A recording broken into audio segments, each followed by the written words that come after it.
Hey, what's up, everyone? It's your boy, Survival, handsome rapper, I guess handsome producer, philanthropist, and founder of Summerfest, already bungled the name, which is hands down the best community festival anywhere I've ever seen on the planet, in the galaxy, Milky Way, whatever. And we're back with another episode of Fest Friends to talk to participants of past and hopefully future Summerfest events. I have a wonderful, wonderful guest who's wiping her screen down so that you can get a clear picture of her. So the way in which I got connected with this guest is, hopefully not stuff out of crime thrillers and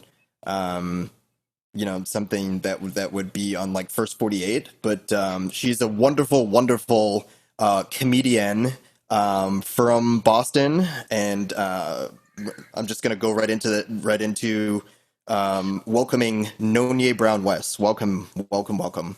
Hi, nice to see you again. Yes, we have been seeing a lot of each other, and, Yeah. and we'll get to that a little bit later. I want to kind of paint the picture of how you got involved in Summerfest. Do you remember Summerfest 2018? I do. I That was a summer fest where I got to headline. It was really good. I loved it. I was there with a fellow uh, New, New Yorker from Boston, Kofi Thomas. So that was really nice. And I met a lot of amazing musicians and magicians and all sorts of performers. It was great. Awesome. And I'll be interviewing Kofi next week, so I'll be able to shout you out on that episode. So the way in which I found and located Nonye was my wife and I attended the Women in Comedy Festival 2018. I think it was April. One of the particular events was being held at the Rockwell Theater in Somerville. Shout out Rockwell. We've had many events there, and I thought you were hilarious, and I was like, I gotta find her on the internet and see if she can do it. And you responded in like a day, and you did it. I don't like. Does that usually happen to you, where people just reach out to you and like, hey, can you do this gig? And you're like, well, I mean, yeah, let's do it. Yeah, actually, uh, yes, that is how it usually happens. Sometimes I'm a bit slower, as you know, because we've known each other for a while now. Sometimes I'm a bit slower on the response. Usually it has to do with outside situations, which you know. But yeah, usually people will find me on my website and they just send me a message, and that's how it goes down. I don't have any management or anything, so that's just the way Yeah, that I operate. I was like really surprised, dealing with someone that was sort of in a featured spot at the Women in Comedy Festival, and I was like, oh man, I'm probably gonna have to jump through hoops and talk to her, manager, and she's gonna pencil me in to, see what this is all about, and she's gonna charge some exorbitant fee, and it was just all like super straightforward, and I really appreciate that. The last time that we saw you was at Summerfest 2019, in which you hosted, and that was a really, really great event over at Bow Market. And I haven't really seen you in person since. Yeah. What have you been up to? Well, I moved to New York in 2018. So actually, right before I did Summerfest, and I've just been focusing on doing a lot of things around here. I'm still a traveling comedian, but when I go up to the Northeast, I'm trying to do venues and clubs that are not just in Boston. I'm trying to, diversify, I guess. So Yeah, sure. yeah, because money can get away from you when you're a road comic. So I'm trying to just hit as many cities that are close by while I'm on the road and not just focus on one city anymore. So Yeah, that is why you probably have not seen me in person in a while, yeah. besides COVID. Yes, and speaking of that, up to probably February, you probably had a nice, steady string of gigs, and then March hit, and everyone's like, "Oh shit, what are we doing here?" Like, how did you pivot from going out, being about, staying indoors, and trying to convert yourself into sort of a virtual entity? And is that working? It has been working. Recently, I've taken a week or so off just because of what's been going on with the Black Lives Matter movement. I've been trying to stay very active in that. So I think, as far as virtual comedy shows, they can wait right now. But I actually was coming off of a very, very lucrative month and even beginning of March as far as traveling for comedy, as far as being a road comic. I had a few very well paying gigs actually right before we had to go into quarantine here in New York. And they were actually up in Boston. They were at Oberon at the City Space. I did a Zach Sherwin show. Oberon, I did a fundraiser show. All the shows were sold out. It was amazing. And then, and then we got back to New York and realized the severity of COVID-19 and what was going on, coronavirus.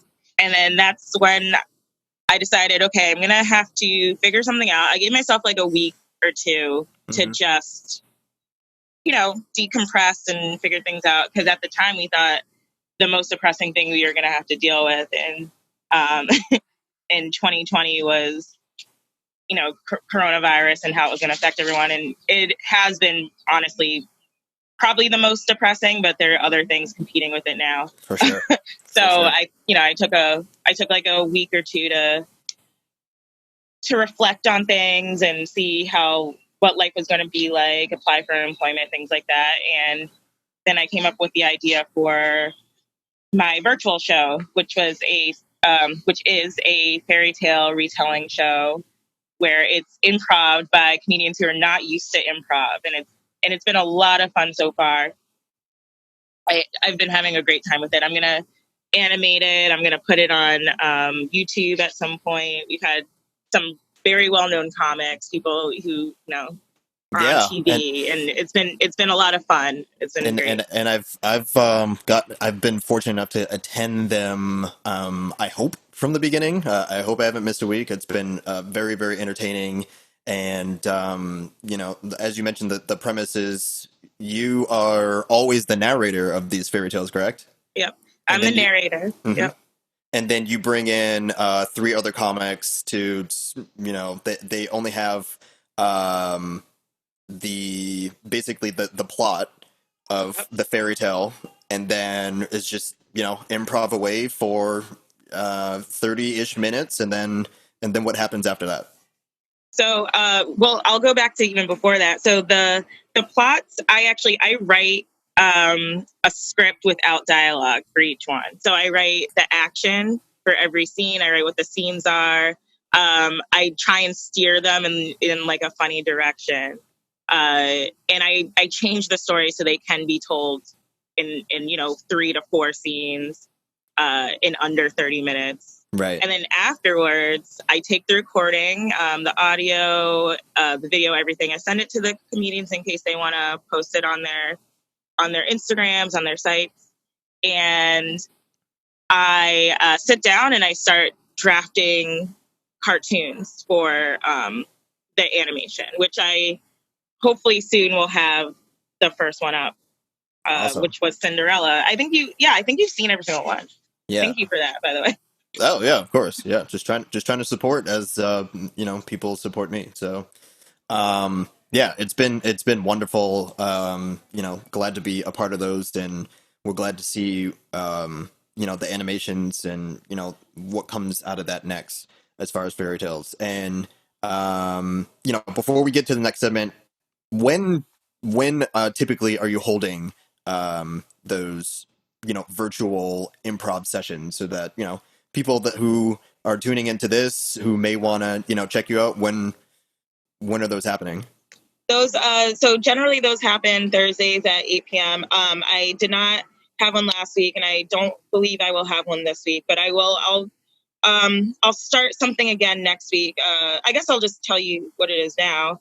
I will be coming back with FairyTales 2 weeks from now, but next week I plan to do a special one that's a children's book that I wrote last Monday. So because of what's been going on with police brutality and the killing of unarmed Black people, I've been a little sad, but last Monday I channeled that sadness into writing a children's book. So I've been actually working on that.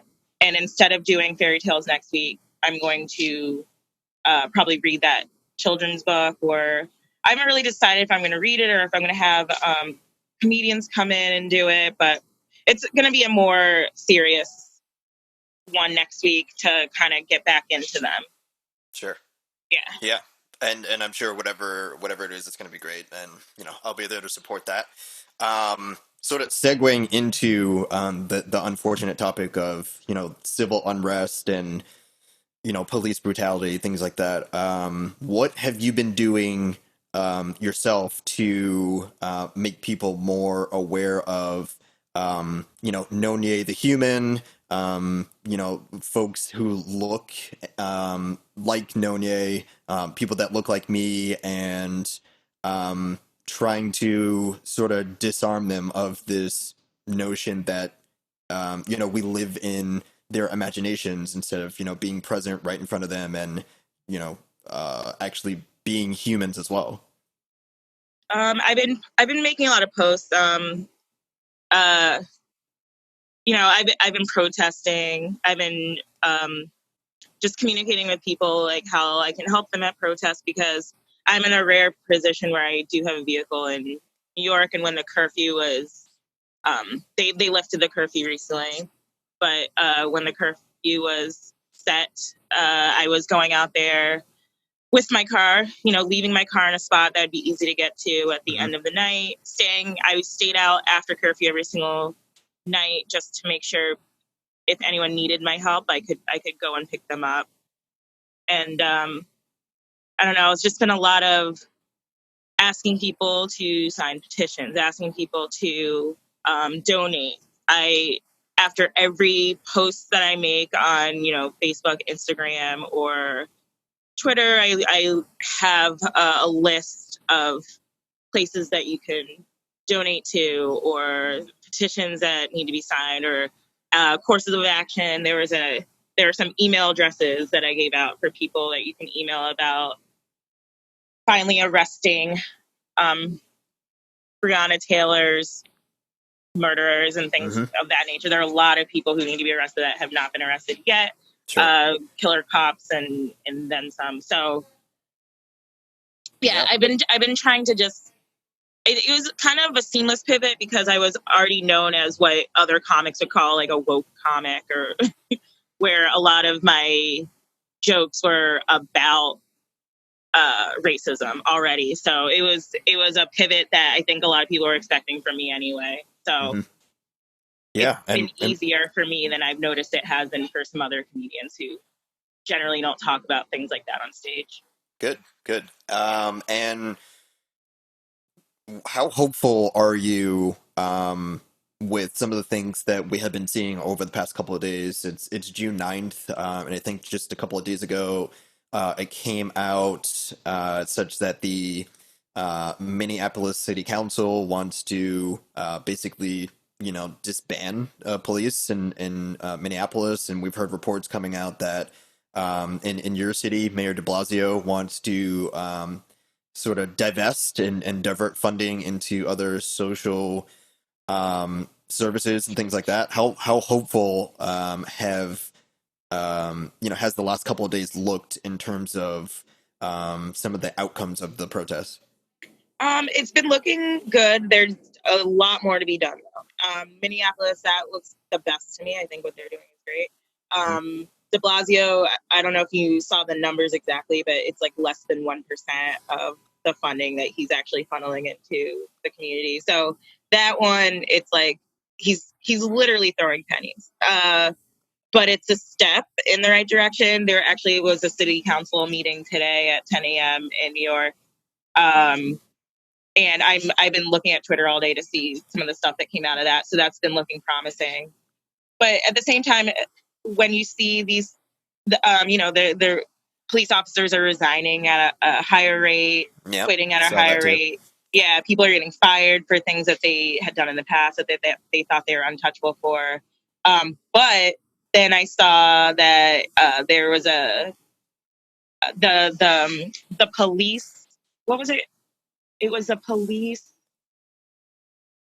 Oh God, there was some sort of hold on one second. Let me try and think of the word here. I want to call it the council, but I feel like it was there was a police council in Florida. Like their union? Their union, there you go. Yes, that's the word I was looking for. Mm-hmm. The police union in Florida invited a bunch of the police who have been resigning or being fired to come and work down there. So it's like, I knew that there was going to be pushback from places that are, they do not care about their racism, unapologetic about it. But I didn't understand how swift it was going to be, how unbalanced it's going to make things in places like the South, probably. Right. Not saying that all of America isn't racist, because it definitely is, but I feel like this is going to lead to a lot of bad in places that have a history of that. Sure. So, and I don't know. I definitely agree with that sentiment. Like it looks and smells and feels like progress. And a lot of the people that want to undermine that process, that progress, and some of these processes, and who have done it in the past, are going to look to ways to do it again. Look for some of the loopholes, and look to help to get some of the the opposition, like you were saying, back on their feet. So which is unfortunate. Yeah.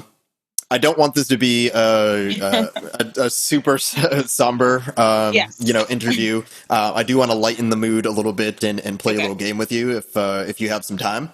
Yes, I have time. So this isn't like a game that I devised or anything. Everyone rips off games everywhere, and we do that too here at Fest Friends. But I want to play this game with you. It's really, really simple. It's called Eliminate One, and the process of it is I'll read 10 categories of things. I'll read them in order, and you just have to eliminate one and tell me why you eliminated it. And hopefully it'll be a little fun. And since you're a comedian, you'll make it really hilarious. There's a lot of pressure building up for you. All right, so the first one you're going to be super familiar with. We're going to remember, eliminate one. Rumpelstiltskin, Jack and the Beanstalk, Rapunzel, or Hansel and Gretel. Okay, I have to say, so these are all, for people listening or watching who have not seen FairyTales with Nonye, these are all FairyTales I've done on my virtual show. And I'm going to eliminate this one because it was honestly the hardest one to write the script for ahead of time. It came out hilarious once we finally did it. It was one of my favorite casts, but I'm getting rid of Rapunzel. I hate that fairy tale. I think it's dumb. I don't think it really teaches you anything. It's like, oh, don't eat from strangers' gardens. If I'm hungry, I'm no real morals there, are there? Yeah, nothing. But it doesn't teach anything. I think that one definitely needs to go away. That one was terrible. I hated having to write that script. So. All right. Let's move on to the next one. And be careful what you say, because you're in New York now. Okay. Oh God. Brooklyn, right. The Bronx, Manhattan, Queens, or Staten Island. Ooh. Oh no. Okay. So you know a little bit about me, so this is very hard because I think the knee jerk for most people in New York would be to say Staten Island, but me, a hip hop head, I love Wu-Tang, so I can't. So do I. I can't say that. Yep. Can't say that. So I'm gonna have to say Manhattan. Get rid of it. I don't like it. Let's get rid of it. Nothing great. I mean, there are a lot of companies, I guess, there, but whatever. As far as people go, not my favorite. So let's get rid of that. I totally got you. Yeah. There you go. All right. Get rid of Manhattan. Down with Manhattan. All right, number 3 might also be near and dear to your heart. I want to hear what you have to say on this. We're going to get rid of one. and people who live in Boston know exactly what I'm talking about.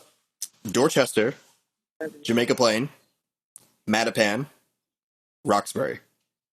Ooh, oh wow, this is a hard one. Wow. Okay. Okay, so I'm only saying this because this place like kind of doesn't exist anymore. I don't know if you've looked on a map recently, but they are slowly getting rid of Mattapan. It's like slowly disappearing. Yeah. They're just like cutting it apart and naming it new things. So I guess Mattapan, since redlining and what redistricting is already kind of doing that. I don't know. Yeah. I'm sorry, Yeah. Mattapan. Sorry, Mattapan. All right, the next one. I'm really interested to hear what your thoughts are about this. Again, you're from Boston, so these names should be really, really familiar to you. Ronnie, Bobby, Ricky, Mike. Oh man, I have to get rid of one. Oh Yeah. no. Oh no. Okay, Ricky. Don't. All right. So I know that's sweet sounding Ricky. I know. I'm so sorry. And you know what? I feel like most people would say Bobby just because of his transgressions later in life. But you need him. Mm-hmm. You need him. No, I would agree. I would agree with that. But you know, I'm not on the hot seat here, so. So, and the next one I thought of because after Summerfest 2018, you invited me to this really dope show at the Oberon. Do you remember what that show was? Oh, which one was it? Was it my show, Will Smith, or was it somebody else's? It was Will Smith? Yes. Yeah. So, in the vein of that show, Will, Carlton, Ashley, or Hillary? Oh, Ashley, I'm sorry. That's so easy. Get rid of Ashley. Sorry, Ashley. Very boring. Hillary was like the comic relief in many scenes. You already know I love Carlton, and you obviously know I love Will. Ashley, I'm so sorry. Of course. Very boring. Still have that jersey. Still have the DVDs. Yeah. Thank you for those gifts. All right. Number 6. I don't know if a lot of viewers would know this about you, but you are not only a Bostonian, but your parents are from where? Nigeria. Yep. Awesome. And I hear a lot of good things about Nigerian food, particularly one of these two, but you have to eliminate one. Okay. Jollof or fufu? Oh, this is easy. I know. Yeah, fufu can go. It's just empty carbohydrates. Jollof, we're known for how delicious our jollof is. Ghanaians are trying to say that it's theirs. It's not theirs. Sorry, actually, sorry, Ghanaians that are watching. sorry, Ghana. But if you watch No Reservations at all, you would notice that Anthony Bourdain, when he wanted jollof rice, he went to Nigeria, not to Ghana. So there you go. That just proves it once and for all. Right? Everybody loves Bourdain, right? Yep. This one's a little bit more difficult. Okay. And I did this more so because these were personally like shitty years for me. Okay. 2020, 2016, 2013, 2000. Okay. Ooh, okay. God, I mean, 2020 has been terrible, but a lot of the stuff, yeah, I mean, I guess I got to go with 2020, which is 2020 is terrible. There's some stuff that happened, obviously in 2016 that led to things going on in 2020. Yeah, that's why I chose it. There are bad things in every year, honestly, but yeah, I mean, there's so many dead. I mean, I don't want to bring it down again, but so many dead in 2020. So let's get rid of this year. Yeah. We need a do-over. We really do. We really do. All right, down to the last 3. I'm gonna go really quickly so that I don't take up too much more of your time. Netflix, Hulu, or Amazon Prime. One's got to go. Oh man, this is hard because like Amazon is an evil corporation. Just have to shout it out one time. But I recently was given my friend's password. And, and she has like the hookup on a lot of stuff just from having Amazon Prime. And I love Hulu. I've had it from the jump. I actually am grandfathered into the $3.99 price. So Oh, I know, is that crazy? I you're still giving away pay for all the gas. goodies. And Jeff I is listening to us right now. know. Bezos. Yes. Yeah, sorry, Bezos, we hate you. But Netflix, I don't know. Netflix, not much. They don't have really much going on these days. This week they're about to get like How to Get Away with Murder, which I love, and like Pose. But they don't have much for me these days. So yeah, let's get rid of Netflix. All right, Let's get rid of it. Okay. Yeah. Number 9.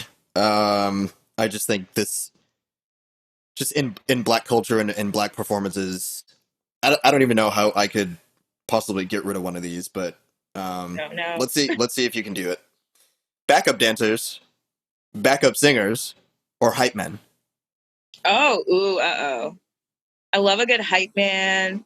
Backup dancers aren't really needed, but like they do make things so exciting. Like in Living Color, like you can't even really call the oh god, what were their names? Fly Girls. The Fly Girls area. You can't even really call the Fly Girls backup dancers because they were the whole thing. But I immediately think back to